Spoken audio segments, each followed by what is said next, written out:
Meninos do primeiro ano, tudo bom? Vamos para mais um assunto, tá? Do movimento variado, do movimento retilíneo uniformemente variado. Eu acredito que seja o penúltimo assunto desse tipo de movimento que eu vou dar para vocês antes da prova, tá? Então, nós falamos de duas equações horárias e vamos falar de mais uma equação. É a última equação desse movimento, que é a equação de Torricelli, tá? Então é o seguinte, em aulas anteriores nós vimos as duas funções horárias que nós utilizamos bastante no movimento retilíneo variado, que é a função horária de velocidade, v0at, e a função horária de espaço ou função horária de posição, que é aquela do s0, v0t, at2 sobre 2. Tá? Então, tá aqui as duas funções horárias. Tá? Por que elas são chamadas de função horária? Ora, o próprio nome já diz, é em função do tempo. Então, na primeira, nós temos a velocidade em função do tempo e a posição final em função do tempo do movimento. Então, as duas, elas dependem. Eu encontro uma variável em função do tempo do deslocamento do móvel. Tá? Então, elas recebem esse nome por causa do tempo. Tá? Uma relaciona a velocidade final em função do tempo, a outra relaciona a posição final em função do tempo. Ou a posição final ou o deslocamento. Então, por isso que aqui eu coloquei o ΔS. Tá? Então, eu posso relacionar a posição final em função de um tempo que ele percorreu ou o deslocamento em função do tempo que ele percorreu. Tá? Então, são as duas funções horárias do movimento retilíneo variado. Então, em algumas situações, em alguns problemas, a gente pode abrir mão do tempo. Tá? Então, a gente pode, em alguns problemas, o tempo não é dado. Tá? Eu nem vou precisar dele para determinar algumas grandezas. Tá? Então, a gente pode abrir mão do tempo para calcular essas grandezas. Tá? Então, quando isso acontece, eu vou fazer uma manipulação matemática. Uma das maneiras, tá, de fazer isso é abrir mão através de manipulação matemática, excluindo o tempo. Tá? Então, aqui eu peguei a função horária de velocidade e isolei o tempo. Tá? Só trabalhou. Então, aqui é manipulação matemática mesmo. Então, aqui eu isolei o tempo, cheguei no menos V0 sobre a aceleração. Vou pegar esse tempo, ou seja, isolado o tempo, vou substituir na função horária de espaço. Ou seja, onde eu tenho o t, eu vou colocar v menos v0 sobre a. Só que eu não vou demonstrar isso aqui, eu vou direto. Quem tiver curiosidade, faz essa demonstração substituindo, ou seja, o t por v0 sobre a. Tá? E faz essas continhas, ou seja, essa manipulação matemática. Então, fazendo toda essa manipulação, realizando as operações, nós vamos chegar nessa equação.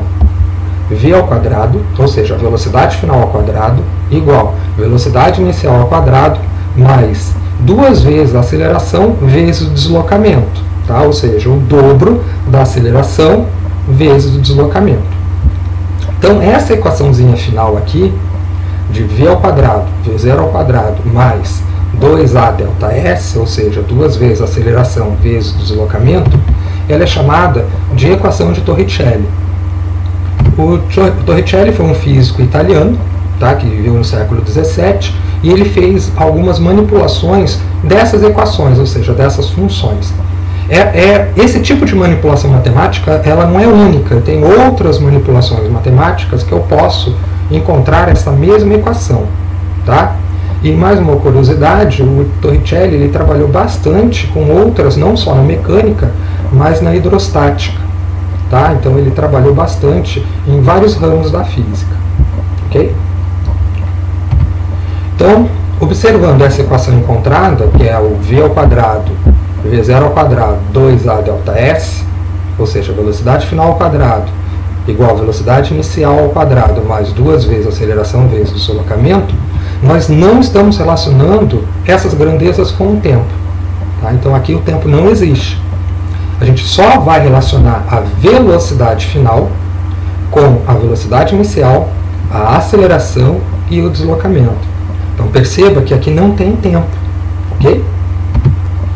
E a gente vai encontrar, utilizando essa equação, a velocidade final, ou qualquer uma das outras variáveis existentes nela. e não precisamos do tempo, ou seja, nessa trajetória o tempo não é necessário. Então, uma aplicação prática disso daí é no caso de um acidente de carro, um acidente de trânsito. O perito ele pode calcular a velocidade final, tá? Num acidente, apenas olhando, observando o rastro da freada, tá? Das marcas de frenagem que o pneu do carro faz no asfalto. Lógico, não é só essas variáveis, não é só essa variável, tem outras variáveis que ele precisa ter em mãos para calcular essa velocidade. Mas um dos fatores, uma das equações que ele vai utilizar é essa daí, a equação de Torricelli, porque não há necessidade de você saber o tempo. Tá? Então aqui eu coloquei uma ilustração, ok? E a marca do pneu para se calcular a distância percorrida ou a velocidade final, ok? Pode ser uma dessas variáveis aí, beleza? Então, além dessa equação, além das equações horárias, que é a de velocidade e a de espaço, nós temos o movimento retilíneo, a equação de Torricelli. Então, são 3 equações em que eu posso utilizar. Claro, eu vou utilizar essas equações dependendo do problema. Tá? Então, mais para frente eu vou mostrar outros exemplos em que eu posso usar essas equações, tá? Cada uma dessas equações. Então aqui, vamos a um exemplo para utilizar apenas a equação de Torricelli. Então, o sistema de freios de uma composição do metrô pode produzir uma aceleração escalar igual a menos 2 metros por segundo ao quadrado. Ou seja, quando eu aplico o freio, a minha velocidade vai diminuir. E qual é a razão dessa diminuição? É de 2 metros por segundo ao quadrado. Ou seja, eu vou fazer um movimento retardado, onde a aceleração ela é negativa. Então, a distância da estação ele deve ser acionado, ou seja, os freios devem ser acionados, quando a composição estiver com uma velocidade escalar de 72 km por hora. Então, vamos pensar o seguinte, a composição do metrô ele está andando com uma velocidade, ela precisa acionar o freio. O que vai acontecer com esse freio? Após ela acionar o freio, ele vai parar. Ou seja, ele vai diminuir a velocidade até parar, até chegar na velocidade zero. Então, anotando aí os dados, nós temos a aceleração, que é negativa, a velocidade inicial, que é de 72 km por hora, passando para metros por segundo, porque a aceleração está em metros por segundo, então a velocidade inicial vai ser de 20 metros por segundo, e nós queremos calcular o deslocamento, porque aqui ele pede qual a distância. Então, nós queremos calcular no problema o deslocamento. Então, feito isso, nós vamos analisar. É dado o tempo no problema? Não, não é dado o tempo. Então, não nos interessa saber o tempo que o trem leva para parar.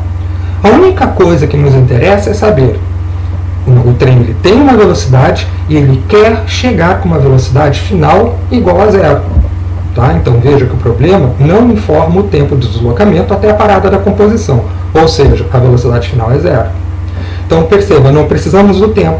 Logo, qual função nós vamos usar? A função de Torricelli. Ok? A equação de Torricelli.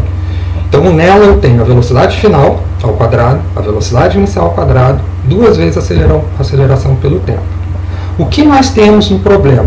Nós temos a velocidade final, que é zero, porque a composição vai parar.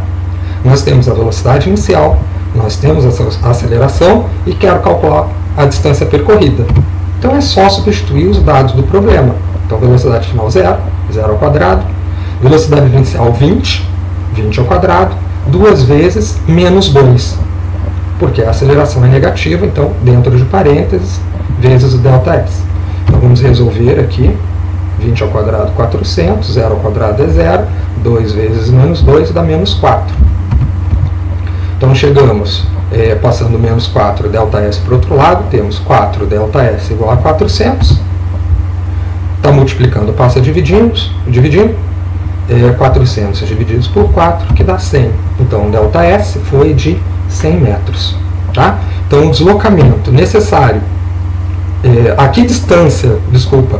da estação, eu preciso acionar o freio para poder parar essa composição, eu preciso acionar a 100 metros da estação. Tá? Então, esse aqui é um exemplo simples de aplicação do ΔS. Aqui eu estou desprezando qualquer outro fator que faça esse trem parar. Eu estou desprezando o atrito do trilho, a massa da composição, tá? O peso dessa composição, tá? Igual o peso, a massa. Tá? Então aqui eu só estou aplicando a função. É claro que para eu fazer um trem parar, eu preciso ter outras variáveis. Para eu saber qual foi a velocidade de um veículo num acidente de carro, eu preciso saber de outras variáveis. Tá? Então isso aqui só é um exemplo bem prático e simples para eu calcular, utilizar a equação de Torricelli. Beleza? Então, para vocês, eu vou deixar a página 64, façam esses exercícios, releiam o exercício resolvido que está lá no livro, ok? E no caso de dúvidas, mandem essas dúvidas para mim lá na sala Google, ok, meninos? Então, bons estudos e até a próxima. Tchau!